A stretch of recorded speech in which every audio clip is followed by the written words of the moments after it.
ఒకసారి హాస్పిటల్లో కూడా ఒకసారి చూడండి. ఒకసారి 90 మంది పిల్లలు ఇక్కడ జాయిన్ అయ్యారు.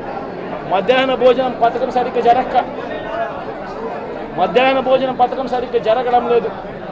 పిల్లలకు కనీసం బ్యాగుల సప్లై కూడా సరిగ్గా జరగడం లేదు.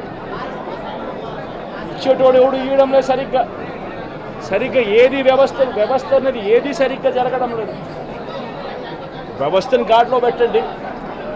మీరు ప్రజలు మిమ్మల్ని ఏదైతే ఓటు వేశారో ఒక కారణం చేత మీరు ప్రజలు 10% మంది ఓట్లు, మాకు రావాల్సిన 10% మంది ఓట్లు మీకు వైపు డ్రిఫ్ట్ అయ్యాయి అని అంటే కేవలం మీరు చేసిన మోసపూరిత వాగ్దానాల వల్ల డ్రిఫ్ట్ అయ్యాయి. ప్రజలు మీ దగ్గర నుంచి ఎక్స్పెక్ట్ చేస్తూ ఉన్నారు. రైతులు అల్లాడిపోతూ ఉన్నారు, రైతు భరోసా అందక. పిల్లలు అల్లాడిపోతూ ఉన్నారు, పిల్లలు బడులు స్టార్ట్ అయ్యాయి కానీ తల్లులకు అమ్మఒడి కార్యక్రమం ద్వారా వస్తూ ఉన్నది రావడం లేదు. తల్లులు ఆశగా ఎదురు చూస్తూ ఉన్నారు. వాళ్ళని చూసుకోండి. అక్క చెల్లెమ్మలకి ఇస్తామన్నారు నెల 1500 రూపాయలు, అది ఇచ్చే కార్యక్రమం చూసుకోండి.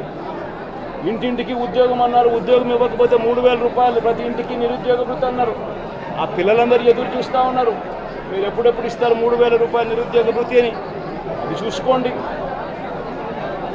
ఇటువంటి ఏవి కూడా మంచి కార్యక్రమాలు ఏవి కూడా చేయకుండా రాష్ట్ర వ్యాప్తంగా భయాందోళన మాత్రమే క్రియేట్ చేసే దుర్బుద్ధిని చేసే దుశ్చర్యను ఆపండి అని మరొక్కసారి హెచ్చరిస్తూ చెప్తా ఉన్నాం.